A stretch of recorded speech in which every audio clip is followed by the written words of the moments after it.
Hello everyone, welcome to the online learning platform of Sanskaram group of schools. This is the science series for class 8th chemistry portion. We are taking the chapter states of matter. This is our third lecture for this particular topic. In the previous lectures we have discussed about what is a matter, what are the various examples around us of matter, what are its classifications, what are the kinetic and molecular theory of a matter. उसके बाद हमने वो दो factors देखे थे जिनके ऊपर किसी भी जो मैटर की स्टेट है उसका इंटर कन्वर्जन कराया जा सकता था, लाइक प्रेशर एंड टेम्परेचर. उसी को हम आज आगे कंटिन्यू करते हैं. So the next topic is boiling. देखिए क्या होता है बॉइलिंग, आप जानते हो किसी भी चीज़ को जब आप टेम्परेचर बढ़ा देते हो सो उसके जो लिक्विड पार्टिकल्स हैं वो मॉलिक्यूल्स जो होते हैं लिक्विड के वो बॉयल होना स्टार्ट कर जाते हैं, उनका टेम्परेचर राइज हो जाता है. ये जो प्रोसेस इसको हम आपकी बुक में कैसे लिखा गया देखिए, when heat is supplied to a liquid continuously, जब किसी लिक्विड को लगातार हीट सप्लाई की जाती है, its temperature keeps on rising and changes into vapours faster than evaporation. तो क्या होता है जब किसी भी लिक्विड को लगातार हीट सप्लाई की जाती है तो उसका टेम्परेचर बढ़ता रहता है और वो वेपर्स में इवेपोरेशन से जल्दी कन्वर्ट हो जाता है. यहाँ पे आपको थोड़ा सा कन्फ्यूजन होगा कि वेपर और इवेपोरेशन दो चीज़ें लिखी हुई है. सो देखिए ये जो होता है इवेपोरेशन ये नॉर्मल टेम्परेचर पे होता है. फॉर एग्जांपल वी से एट रूम टेम्परेचर कि कोई भी लिक्विड हमारे पास है, सपोज फर्श के ऊपर कुछ पानी गिर जाता है तो उसको अगर आप टेम्परेचर रेज नहीं करते हो तो रूम टेम्परेचर पे वो लिक्विड जो धीरे धीरे इवेपोरेट हो जाएगा. इस प्रोसेस को तो हम कहेंगे इवेपोरेशन. लेकिन जब आप किसी का टेम्परेचर राइज कर दोगे किसी लिक्विड सब्सटेंस का तो उसके वेपर्स जो है जो उसके जो मॉलिक्यूल्स है वो वेपर में कन्वर्ट फास्ट रेट पे होंगे as compare to the process of evaporation. ठीक है, तो क्या होगा यहाँ पे जब टेम्परेचर रेज करेंगे लिक्विड का तो उसके अंदर जो मॉलिक्यूल्स हो वो वेपर में जल्दी जल्दी कन्वर्ट होंगे. At a certain temperature the liquid changes into vapour very rapidly and it is said to boil. एक तापमान एक टेम्परेचर रेंज ऐसी आएगी जिसपे लिक्विड का जो टेम्परेचर इतना ज़्यादा हो जाएगा कि वो बॉइलिंग स्टार्ट कर देगा. ठीक है, मतलब उसके जो मॉलिक्यूल्स है वो बहुत रैपिडली वाइब्रेट होना स्टार्ट कर देंगे. When a liquid is heated the molecules of the liquid absorb extra energy that helps the molecule to overcome the force of attraction between them and with a higher speed they start moving in all directions. देखिए जब किसी liquid को गर्म किया जाता है तो उसके जो मॉलिक्यूल्स होते हैं उनको ज़्यादा एनर्जी मिल जाती है. अब क्योंकि उनके अंदर एक बॉन्ड ऑफ अट्रैक्शन था जिससे वो जुड़े हुए थे, जैसे ही उनको एनर्जी ज़्यादा मिलती है तो उनका जो बॉन्ड ऑफ अट्रैक्शन होता है वो कमज़ोर हो जाता है, इट बिकम्स वीकर, जिसकी वजह से पार्टिकल्स जो तो इधर उधर रैंडम डायरेक्शन में मूवमेंट स्टार्ट कर देते हैं. The molecules near the surface escape first from the liquid by completely overcoming the force of attraction. Suppose आप किसी बर्तन में किसी पानी को 1 लीटर पानी को आप गर्म कर रहे हो तो जो बॉटम में जो पानी रहेगा, जो बर्तन है उसके सरफेस के टच में जो पानी रहेगा बेस में, उसको जल्दी हीट मिल जाएगी. जैसे आप किसी बर्नर के ऊपर किसी बर्तन को रखते हो तो जो नीचे का लिक्विड होगा उसको सबसे पहले हीट मिल जाएगी और उसके अंदर जो है वेपोराइजेशन का प्रोसेस है वो फास्ट हो जाएगा. क्यों? क्योंकि वहाँ के जो मॉलिक्यूल्स होंगे उनको एनर्जी और हीट एनर्जी इसको आप कहोगे वो जल्दी रिसीव हो जाएगी. तो उसमें क्या हो जाएगा, जो फोर्स ऑफ अट्रैक्शन है वो सबसे पहली स्टेज में ओवरकम कर लेंगे.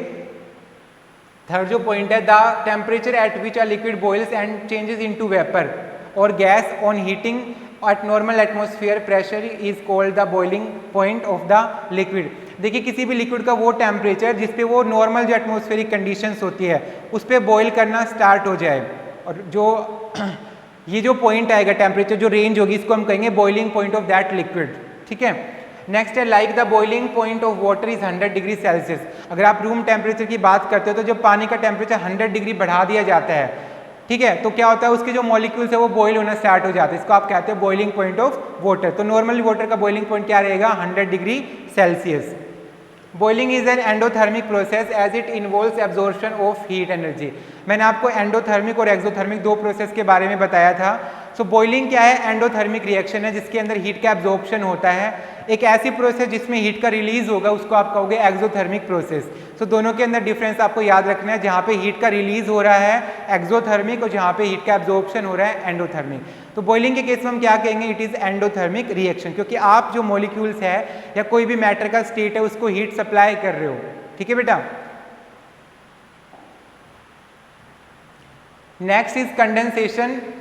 कि ये क्या होता है, the process involves the change of gaseous state of liquid state. यहाँ पे क्या होगा, जो गैसियस स्टेट होगी किसी भी मैटर की वो लिक्विड स्टेट में कन्वर्जन हो जाएगा. इसको आप बोलते हो कंडेंसेशन. कंडेंस का मतलब होता है सिकुड़ जाना.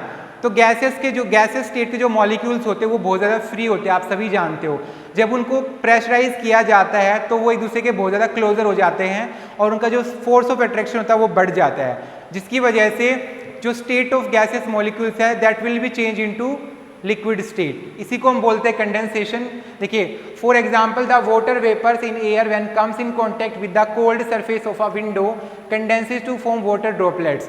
जैसे हवा के जो मॉलिक्यूल्स होते हैं, जो वाटर ड्रॉपलेट या मॉइस्चर प्रेजेंट होता है एयर के अंदर, अगर वो किसी ठंडे रूम के, सपोज किसी रूम में एसी चला हुआ है तो उसका जो विंडो पैन होगा वो बिल्कुल ठंडा हो जाता है। तो जब एयर जो है उसके कांटेक्ट में आएगी तो क्या होगा, एयर के जो पार्टिकल्स एक दूसरे के क्लोज आ जाएंगे क्योंकि यहाँ पे टेम्परेचर कम हो गया है, तो कंडेंस हो जाएंगे और वहाँ पे लिक्विड के ड्रॉप्स आपको दिखाई देंगे। ऐसा दूसरे एग्जांपल में आप देखते हो, अगर आप गर्मियों के मौसम में कोल्ड ड्रिंक पी रहे हो किसी भी ग्लास में, जब आप कोल्ड ड्रिंक डालते हो तो ग्लास के बाहर आपको पानी की बूंदें नजर आने लग जाती है। ऐसा तो है नहीं कि लिक्विड ग्लास के अंदर से बाहर की तरफ आ गया है, बट एक्चुअली क्या होता है, जब आप उसके अंदर, जब किसी बर्तन में आप लिक्विड जो कि बहुत ठंडा है वो डालते हैं तो उसका जो सरफेस है बर्तन का वो भी क्या हो जाता है, ठंडा हो जाता है, और जब बाहर एनवायरनमेंट की एयर उस ग्लास के कांटेक्ट में आती है तो वो कंडेंस हो जाती है और वहाँ पे लिक्विड का फॉर्म ले लेती है। When a gas is cooled, the potential energy of the molecules is released as a heat energy। तो जब कोई गैस ठंडी होती है तो उसकी जो पोटेंशियल एनर्जी होती है वो हीट एनर्जी के तौर में रिलीज हो जाती है। नेक्स्ट जो पॉइंट है बेटा इसी में हमारा, the cause decrease in the intermolecular distance and increase in the force of attraction between them. इससे क्या होता है, जो इंटरमोलिकुलर डिस्टेंस है बेटा वो कम हो जाता है और फोर्स ऑफ अट्रैक्शन बढ़ जाता है। इसको आप ऐसे समझे कि जो दो मॉलिक्यूल्स आप गैस के अगर मान के चलोगे, पहले उसके अंदर इतना डिस्टेंस था, तो जब टेम्परेचर कम हो जाता है तो जो डिस्टेंस है वो कम हो जाएगा, और जो इंटरमोलिकुलर फोर्स है, क्योंकि दोनों के बीच में एक फोर्स काम करता है, मैंने आपको बताया था, तो जो इंटरमोलिकुलर फोर्स ऑफ अट्रैक्शन है वो बढ़ जाएगी। आप जानते हो कि इंटरमोलिकुलर फोर्स ऑफ अट्रैक्शन बढ़ने के कारण क्या होगा, जो मॉलिक्यूल्स है उसका स्टेट चेंज हो जाएगा। तो यहाँ पे हमारे पास गैसेस स्टेट की हम बात कर रहे थे, तो जब उसका फोर्स ऑफ अट्रैक्शन बढ़ेगा it will become a liquid state, अगर लिक्विड का भी फोर्स ऑफ अट्रैक्शन बढ़ा दिया जाए it will change into a solid state. Molecules become less free to move due to increase in the force of attraction। जब दो molecules के बीच का फोर्स ऑफ अट्रैक्शन बढ़ जाएगा तो उनके अंदर का जो मूवमेंट है वो ऑटोमेटिक कम हो जाएगा। These changes lead to the conversion of gaseous arrangement of the molecule to the liquid state। और मॉलिक्यूल्स का यही अरेंजमेंट या उनके अंदर होने वाला यही चेंज कि वो एक दूसरे के पास आ गए हैं, अट्रैक्शन का फोर्स बढ़ गया है, ये किसी भी मॉलिक्यूल के गैसेस स्टेट को लिक्विड स्टेट में कन्वर्ट करने के लिए एक पॉसिबिलिटी होती है। थर्ड जो हमारे पास है, देखिए, the process of condensation involve the release of heat energy. यहाँ पे आप ये देख रहे हैं कि इस प्रोसेस के अंदर जो कंडेंसेशन है हीट एनर्जी का रिलीज हो रहा है। मैंने पिछली स्लाइड में आपको बताया था कि जहाँ पे हीट का रिलीज होगा that will be known as exothermic process, तो हम इसको क्या कहेंगे, it is known as exothermic process. Clear? Okay, the next is freezing. अब पढ़ेंगे फ्रीजिंग का प्रोसेस क्या होता है। यू ऑल नो फ्रीजिंग क्या होता है। अगर आप एक लिक्विड को फ्रीज करने के लिए रख देते हो it will change into solid state, है ना, कुछ ऐसा यहाँ पे पढ़ेंगे हम। देखिए, the process that involves change of liquid state to solid by cooling is called freezing और सॉलिडिफिकेशन। किसी लिक्विड का सॉलिड में चेंज हो जाने का जो प्रोसेस होता है इसी को आप क्या बोलते हो, सॉलिडिफिकेशन या फ्रीजिंग। ठीक है, सॉलिडिफिकेशन का मतलब है क्योंकि लिक्विड सॉलिड बन रहा है, सॉलिडिफिकेशन का मतलब होता है सॉलिड में बदल जाना, और फ्रीजिंग का मतलब भी क्या होता है, टेम्परेचर कम होने की वजह से लिक्विड का सॉलिड में कन्वर्ट हो जाना। तो आप दोनों में से कोई भी जो आपको सूट करे वो इसका नाम लिख सकते हैं। नेक्स्ट है the temperature at which the process of freezing takes place at normal atmospheric pressure is called freezing point. देखिए, वो टेम्परेचर जिसमें नॉर्मल एटमॉस्फेरिक प्रेशर के साथ कोई भी जो लिक्विड है वो सॉलिड में चेंज हो जाता है, उसको हम क्या कहेंगे, उसका फ्रीजिंग पॉइंट। जैसे हमने बॉइलिंग पॉइंट पढ़ा था ऐसे हमारा क्या हो जाएगा, फ्रीजिंग पॉइंट। नेक्स्ट जो पॉइंट है, when a liquid is cooled the potential energy of the molecules gets evolved in the form of heat energy. जब किसी लिक्विड को ठंडा किया जाता है तो उसकी जो पोटेंशियल एनर्जी होती है वो हीट की फॉर्म में एनवायरनमेंट में रिलीज हो जाती है। जैसे आपने देखा होगा आपके जो घरों में रेफ्रिजरेटर होता है, तो रेफ्रिजरेटर की अगर आप वॉल्स को टच करेंगे साइड से तो वो काफ़ी गर्म होती है। क्यों? क्योंकि वहाँ पे जो भी चीज़ अंदर ठंडी हो रही है ना, सपोज अगर पानी बर्फ़ बन रहा है या कोई भी सामान उसमें आपने रखा हुआ है वो ठंडा हो रहा है, तो उसकी जो एनर्जी है वो हीट की फॉर्म में कहाँ आ रही है, वॉल्स के थ्रू आउट हो जाती है। Clear? This reduce in the inter molecular distance and increase the force of attraction between the molecules. इससे क्या होगा, जो इंटरमोलिकुलर फोर्स ऑफ अट्रैक्शन है वो बढ़ जाएगी और इंटरमोलिकुलर जो स्पेस है वो घट जाएगा। The intermolecular space, the forces are so strong that molecules cannot move, vibrate at their mean positions. These changes cause the liquid state to attain the molecular arrangement of a solids. अब ये जो intermolecular strong force of attraction होता है ये इतनी ज़्यादा हो जाता है लिक्विड से सॉलिड में जब कन्वर्ट होता है कि वहाँ के पार्टिकल्स जो होते हैं उनके अंदर कोई भी मूवमेंट फिर नहीं हो पाता, ठीक है। और किस ये अरेंजमेंट जो कौन से अरेंजमेंट को लीड करता है, अरेंजमेंट ऑफ सॉलिड्स, क्योंकि सॉलिड के अरेंजमेंट में आप क्या देखते हो कि जो पार्टिकल्स होते हैं उनके मॉलिक्यूल्स बिल्कुल भी मूव नहीं करते, रिजिड उनका जो स्ट्रक्चर होता है वो रिजिड होता है, ठीक है। Freezing is an exothermic process as it involves the evolution of heat energy. Freezing में जैसे मैंने आपको फ्रीजर का एग्जांपल दिया था कि फ्रिज की वॉल जो होती है वो गर्म होती है, तो आप जानते हो इस प्रोसेस के अंदर हीट का एनवायरनमेंट में रिलीज होता है। रिलीज का मतलब क्या होता है, एक्सोथर्मिक रिएक्शन, ठीक है। अगर इनटेक हो रहा है हीट का तो क्या हो जाएगा, एंडोथर्मिक रिएक्शन, जैसे बॉइलिंग होता है, ठीक है। Next is sublimation. So what is sublimation देखेंगे। Sublimation is one of the important phase of transitions.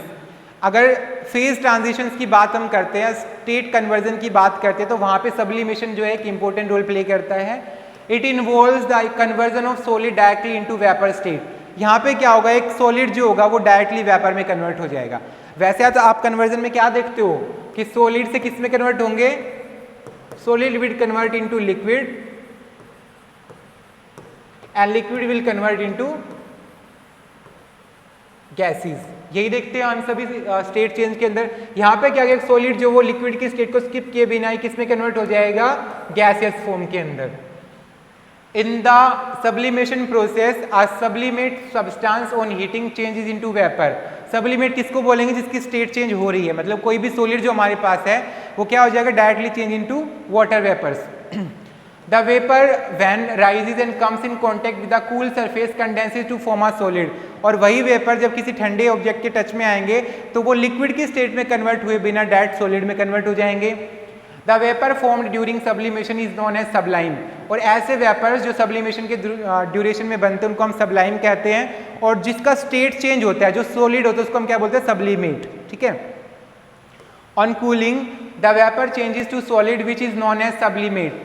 ठंडे होने के बाद जो वेपर्स है वो सॉलिड में कन्वर्ट हो जाते हैं, इसको आप बोलते हैं sublimate. Some examples of such solids are camphor, iodine, ammonium sulphate etcetera. यहाँ पे कुछ एग्जाम्पल है जो आप घरों में यूज़ करते हो, पूजा में जो यूज़ किया जाता है, कपूर, कैम्फर को बोलते हैं, आयोडीन और अमोनियम सल्फेट। तो ये सभी क्या है जिनके अंदर सब्लिमेशन का प्रोसेस होता है। जैसे आप कैम्फर को अगर आप हीटअप करते हो, इसका टेम्परेचर बढ़ा देते हो, तो ये जैसे ही जलता है ये लिक्विड स्टेट में आने के बजाय डायरेक्ट क्या बन जाता है, गैसियस फॉर्म में कन्वर्ट हो जाता है। नेक्स्ट जो पॉइंट है बेटा देखिए, in such substances the molecules at the surface possesses very high kinetic energy. ऐसे सब्सटेंसेस के अंदर जो मॉलिक्यूल्स होते हैं बेटा, उनकी सरफेस के ऊपर सबसे ज़्यादा पोटेंशियल जो काइनेटिक एनर्जी होती है वो ज़्यादा होती है। काइनेटिक एनर्जी का मतलब आप जानते हैं कि जो मोशन होता है उनके पार्टिकल्स के बीच में, वो पहले से एक ऐसी एनर्जी ले रखता है जो कि ज़्यादा होती है as compare to other substances. When heat is supplied to them, जब उन्हें हीट दी जाती है, these molecules escape from the surface overcoming the intermolecular force among them। तो ये जो सब्सटेंसेस होंगे इनके मॉलिक्यूल्स जो फोर्स ऑफ अट्रैक्शन होगा इनके बीच में उसको ओवरकम कर जाएंगे और लिक्विड स्टेट को स्किप करके डायरेक्ट किस में चेंज हो जाएंगे, वेपर स्टेट में। Sublimation is an endothermic process as it involves absorption of heat. Sublimation क्या है, एंडोथर्मिक रिएक्शन है, क्योंकि यहाँ पे आप सब्सटेंस की स्टेट चेंज कराने के लिए उसको हीट एक्सटर्नली सप्लाई करते हैं। The next process is deposition. देखिए, the process in which vapour changes directly into solid state upon cooling without going through the liquid state is called deposition. जो आपने sublimation में पढ़ा, अगर आप उसी को रिवर्स करके पढ़ लेंगे, वहाँ पे क्या था, कोई सॉलिड जो था वो लिक्विड की स्टेट को स्किप किए हुए और किस में कन्वर्ट हो रहा था, वेपर स्टेट में। यहाँ पे क्या, कोई भी वेपर जो है वो डायरेक्टली सॉलिड में चेंज हो रहा है without going to liquid state. तो इस प्रोसेस को आप क्या कहोगे, deposition. Deposition refers to the process in which a gas changes directly to a solid. Deposition एक ऐसा प्रोसेस जिसमें कोई गैस जो वो डायरेक्टली सॉलिड में कन्वर्ट हो जाती है, अपना स्टेट चेंज कर लेती है without going through the liquid state. वैसे तो मैंने आपको रेशियो बताया था क्या होता है कि solid will change into liquid and liquid change to vapours और गैसियस फॉर्म। यहाँ पे क्या हो रहा है, गैसेस जो वो डायरेक्ट सॉलिड में चेंज हो रही है। सब्लिमेशन में क्या था कि सॉलिड जो सब्सटेंसेस थे वो डायरेक्टली गैसेस में कन्वर्ट हो रहे थे। For example, when warm moist air inside a house comes in contact with the freezing cold window pane, water vapors in the air changes to tiny ice crystals। जैसे अगर environment की जो warm moist air होती है वो किसी house के window pane जो कि बहुत ठंडा है उसके कांटेक्ट में आती है तो बिना लिक्विड स्टेट में कन्वर्ट हुई वो किस में कन्वर्ट हो जाते हैं, इनटू आइस क्रिस्टल्स। तो ये एग्जांपल था डिपोजिशन का। That's all for today, students. I hope you enjoyed this video. If you really do so, like, share and subscribe to the channel. Thank you so much.